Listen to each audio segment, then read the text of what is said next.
Baik, telah pun kita saksikan bersama tadi rakaman awal sebelum COVID bersama dengan rakan sekelas kita ni, Ramizah menguruskan kepada kita keindahan di negara Brunei Darussalam, antara aktiviti yang boleh dilakukan.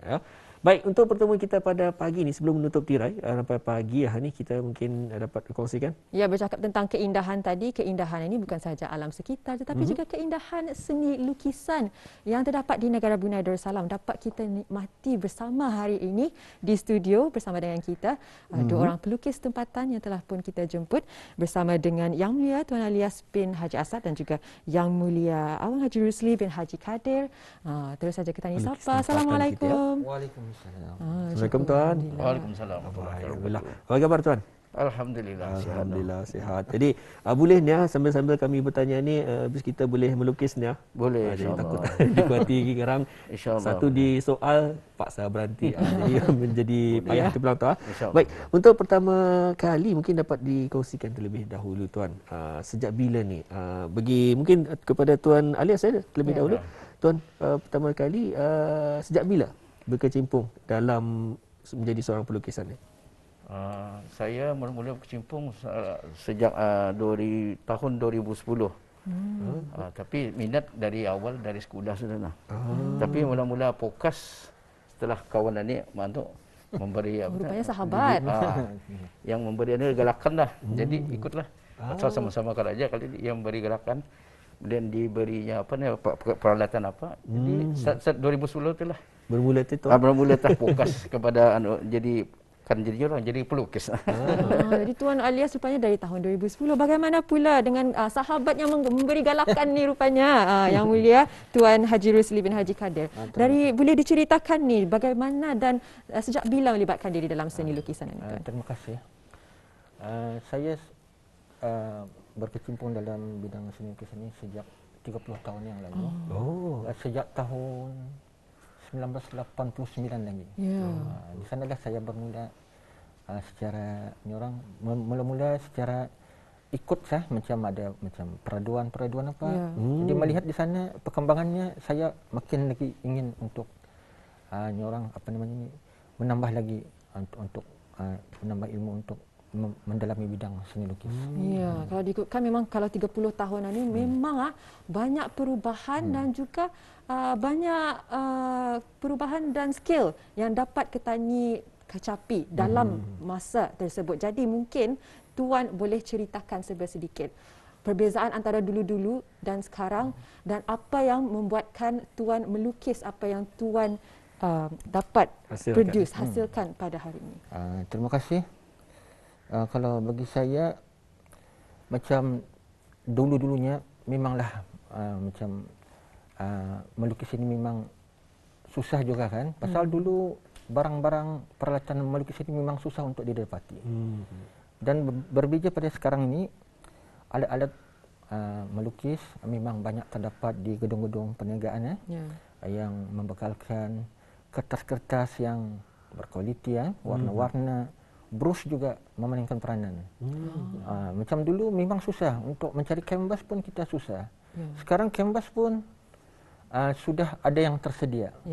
Macam dulu kita terpaksa kanvas itu kita bagi bingkai dan dilantak ataupun di staple baru kita beroleh kanvas untuk membuat lukisan macam itu. Betul. Pernah juga saya dengarkan bersama dengan pelukis tempatan. Katanya Berus Ani memberikan peranan penting dan bukannya murahnya Berus Ani. Kadang-kadang ada yang benar itu ada yang menggunakan berus daripada bulu ekor kuda katanya. Ini itu ekor kuda. Jadi ekor tupai. Mengapa Tuan? Mengapa memilih sedemikian? Apa sebenarnya perbezaan daripada berus biasa Tuan? Supaya ia lebih macam air itu senang dikontrol, kemudian ia punya tip itu kan senang untuk macam itu kan lebih senang lebih teliti lah ya. Kemudian resultnya pun agak baguslah. Jadi InsyaAllah nanti bis kita akan nampak. Sebetulnya bis kita boleh melihatnya sedikit-sedikit lah. Akan tetapi nanti insyaAllah bila ia siap akan dapat kita disaksikan lagi lebih lanjut. Dan Tuan Alias tadi ada mengungsikan juga sambil-sambil tu tadi kata Tuan Kertas Ani ada juga memainkan peranan penting. Jadi mungkin dapat Tuan kongsikan mengapa tu Tuan? Kerana ia memberi pengaruh kepada lukisan juga hasilnya. Ya. Kemudian kalau ini kan ia warna tu kan ia akan memecahkan apa ni jadi senang dikontrol di apa ni di negara. Macam ini kan kadang-kadang ya macam guna kertas yang biasa ni kan. Ya. Okay, jadi kita jadi kalau ini yang mudah kertas biasa garing dan apa ni macam yang kita ni menampal warna itu jadi serapan ya. warna tersebut serapan air tersebut ataupun warna tersebut di kertas satu cukup berbeza. Jadi bis kita ingati ni warnanya macam mana dan juga nanti bis kita akan menyaksikan kalau menggunakan kertas mahal je tu Puan Tuan? Ya, mahal. Mahal tu. Jadi nanti bis kita akan dapat menyaksikan. Ini bagi serapan kertas biasa. Jadi bis kita ingati bagaimana lukisan tersebut warnanya diserap oleh kertas tersebut dan hasil daripada lukisan tersebut nanti kita akan dapat menyaksikan apakah perbezaan kertas biasa dan juga kertas yang mahal. Ya. Tadi ada Tuan mengatakan mengenai dengan kepentingannya memilih berus dan juga kertas yang betul. Mungkin Tuan Haji Rosli dapat mengongsikan selain daripada alat-alat, apa sahaja lagi elemen-elemen yang penting dalam seni lukisan ini Tuan? Di antara elemen-elemen yang penting dalam seni lukisan ini ialah teknik juga memang mengambil peranan kan. Kalau kita sudah dapat elemen-elemen macam kertas, kita sudah dapat berus yang baik, berkualiti, warna yang berkualiti. Tapi kalau teknik kita kurang, memanglah tidak menjadi. Jadi kita ada yang penggunaan teknik-teknik wet and wet, dry pun ada kan.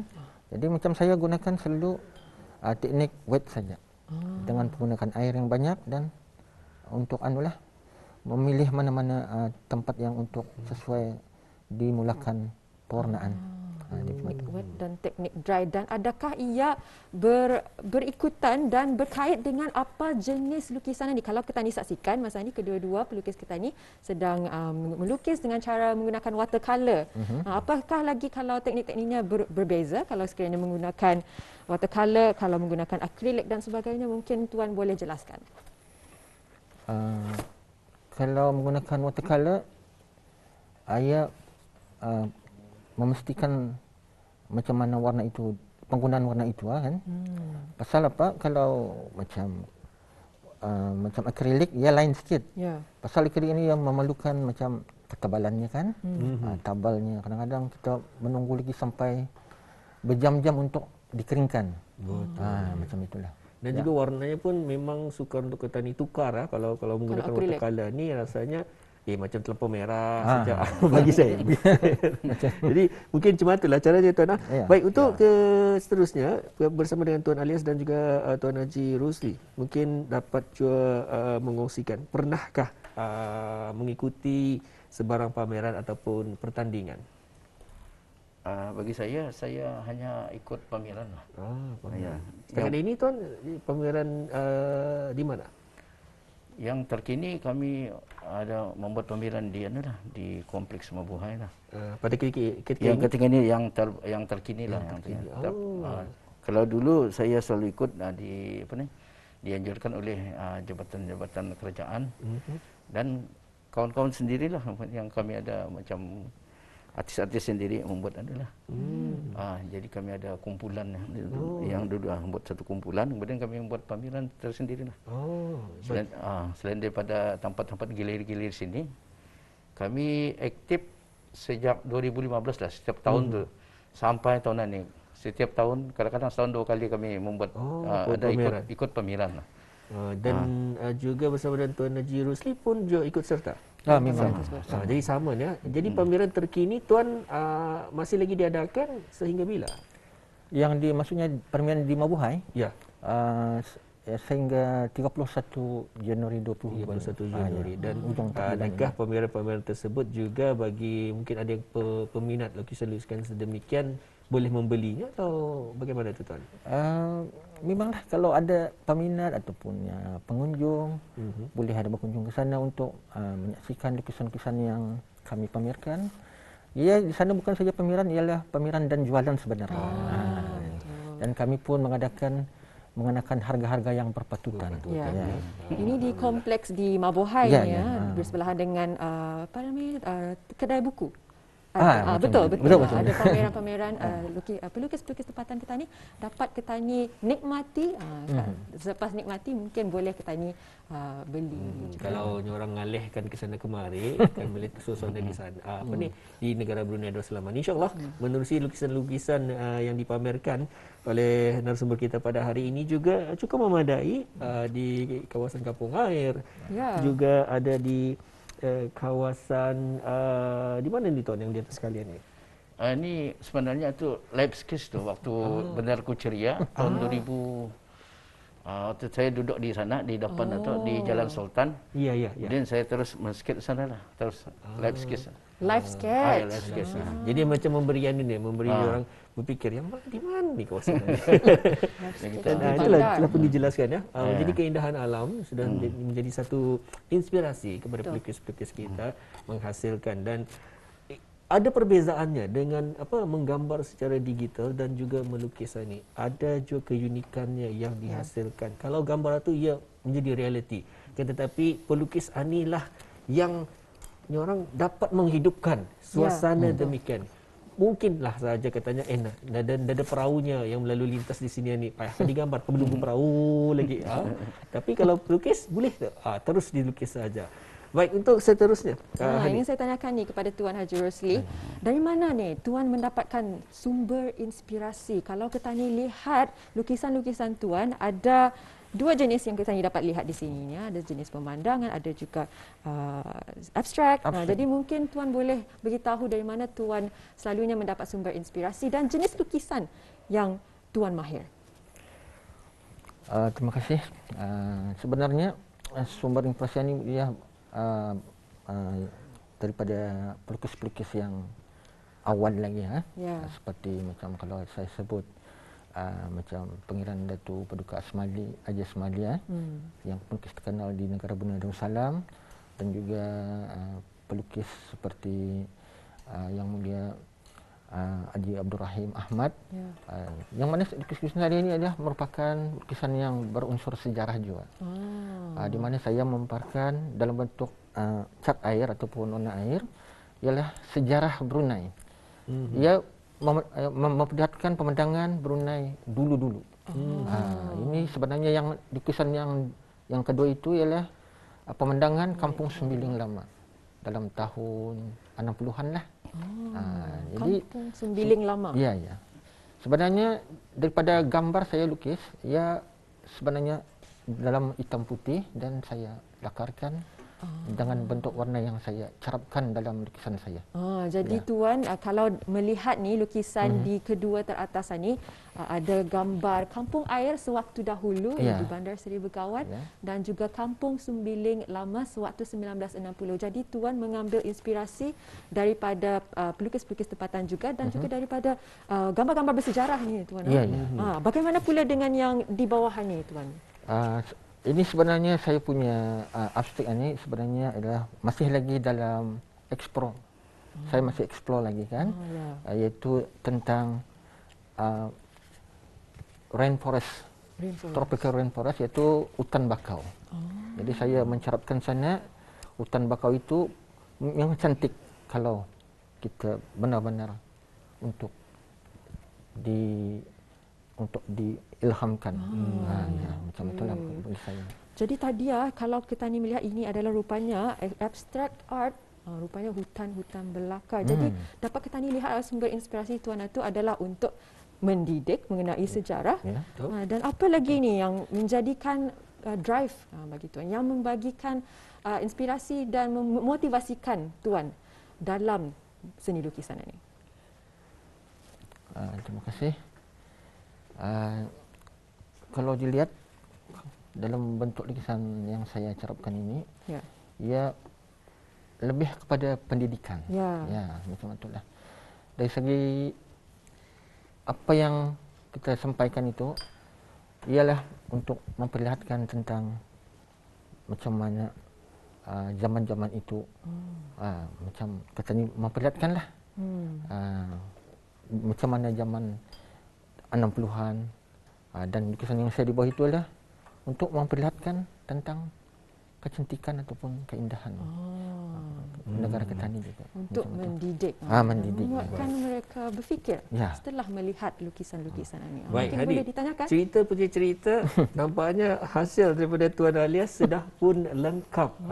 Dia terasa. Jadi kepada habis kita untuk menyaksikan, mungkin bagaimana ni? Tuan dapat menunjukkan kepada kamera kita ni. Mungkin dapat, Tuan? Sudah lengkap. Baik, inilah Auda, kita mungkin kepada di sana kan. Di mana ni? Oh, saya kenal tempat ini. Baru di mana? saya. Di mana? Baru saya perasan. Jadi mungkin kita ni akan dapat menyaksikan kepada di kaca TV Auda sekarang ini. Sebentar lagi akan dapat kami bawakan pada bis kita. Inilah hasil karya Tuan. Mungkin dapat dijelaskan. Ini adakah ini juga pilihan kertas tersebut membawa perbezaan kepadanya? Ya, memang kertas satulah yang beri efek yang beri adalah. Baik, kertas ini mungkin dapat Tuan kongsikan apakah nama kertas tersebut? HS. Kalau ada sebutan korang. Jadi mungkin harga kertas tersebut adakah ianya mungkin dapat dibeli ataupun sukar untuk dicari? Kalau di negara tadi memang terdapat sedikit kesukaran dah untuk mendapatkannya. Ini pasal kita ni ada mengudar ke luar saja. Dan ini bermakna harga kalau hasil demikian mungkin berbeza sedikit, Tuan? Ya. Jadi ini antara hasil. Jadi Tuan mungkin dapat kita teruskan dengan hasil karya Tuan bersama kita ni. Dan juga di kesempatan ini Auda di Kaca TV Auda menyaksikan keindahan alam menerusi lukisan ataupun imajinasi hasil karya seseorang pelukis. Dan di kesempatan ini juga mungkin ramai yang tertanya-tanya ni Hani. Katanya yang di belakang itu apa? Jadi mungkin kepada Tuan Haji Rusli ataupun Tuan Alias kalau bersedia untuk mengungsikan gambar tersebut. Tuan Alias, ya silakan. Yang di belakang. Ya, Tuan. Ini saya gunakan medium yang lain dah berbeza. Yang ini Jadi ini saya gunakan di atas cardboard. Daripada yang terbuang kan, jadi saya buat di atas cardboard lah. Iya. Jadi Rupanya menggunakan kotak. Ya, macam ini kertas menggunakan cardboard. Cardboard ada kan. Saya lukis di sana, kemudian gunakan pen dan gunakan Chinese ink. Jadi ink tersebut memang ada perbezaan. Ada lah. Ini murah saya. Tapi warnanya tu ya arah cardboard tu ia akan ada apa ni? Ya. Ya, ada efek yang berbeza. Jadi kalau Tuan Indah mengungsikan tadi ia jadi lukisan di kertas cardboard memang kami tidak percaya ni. Saya ni ada kan? Ya. Kertas cardboard. Jadi itulah antara hasil karya daripada seorang pelukis kita ni, tempatan kita ni. Bukan hanya setakat memikirkan kepentingan untuk kita ni melukis, namun juga kegunaan untuk kita ni mengitar semula barangan-barangan terbuang itu pun cukup memadai. Ya, ini meningkatkan kesedaran petani ni jangan membazir barang, jangan tadi buang kotak atu. Boleh rupanya digunakan kotak atu untuk seni lukisan. Jadi perhiasan juga. Dan juga ni kalau di sana tentang mengitar semula barangan ni, botol sendiri bukan hanya setakat kena buang tapi boleh digunakan sebagai pasu. Boleh juga yang pandai itu boleh dipotongnya sehingga kan boleh menjadi seperti tali untuk mengikat barangan-barangan yang lain dan sebagainya. Jadi itu antara terpulang kepada habis kita cara untuk menukar sesuatu perkara yang tidak berguna itu kepada suatu perkara yang boleh menghasilkan mungkin penjanaan ekonomi ataupun juga mengisi masa pada suatu perkara yang positif. Ya. Memang begitu menarik sekali. Mungkin untuk terakhir kalinya Tuan Tuan Rusli dapat memperlihatkan ni lukisannya. Adakah ia sudah selesai ataupun belum lagi? Sedikit lagi. Sedikit lagi. Mungkin nanti kita ni dapat kongsikan. Hampir. Yang penting kita ni dapat dapat mengetahui macam mana tu hasilnya nanti. Dan juga minta maaf juga kita ucapkan kepada Tuan Alias dan juga Tuan Haji Rusli. Kan ditanyakan lagi lebih lanjut masa tu ini menyuruh. Jadi Tuan kami ucapkan sekali lagi minta maaf dan terima kasih kerana berkesudian untuk hadir bersama di Rampai Pagi edisinya di hari ini ya. Assalamualaikum tuan. Waalaikumsalam. Syukur, alhamdulillah. Baik. Alhamdulillah dah. Itu antara pengurusan bersama kita di Rampai Pagi edisinya di hari ini. Setakat di sini saja kita bersama Hani. Silakan. Iya, dan jangan lupa Auda, tingkatkan kewaspadaan Auda dan jaga kesihatan Auda. Kita ni hidup ni penuh dengan kesyukuran dan juga kenikmatan. InsyaAllah kita ni akan menjalankan hidup ni dengan ketenangan. Jadi jangan lupa Auda untuk teranah di rumah dari pukul 12 pagi sehingga 4 pagi kerana operasi peralihan masih lagi dijalankan. Jadi untuk itu sahaja. Assalamualaikum warahmatullahi wabarakatuh. Terima kasih dan jumpa lagi.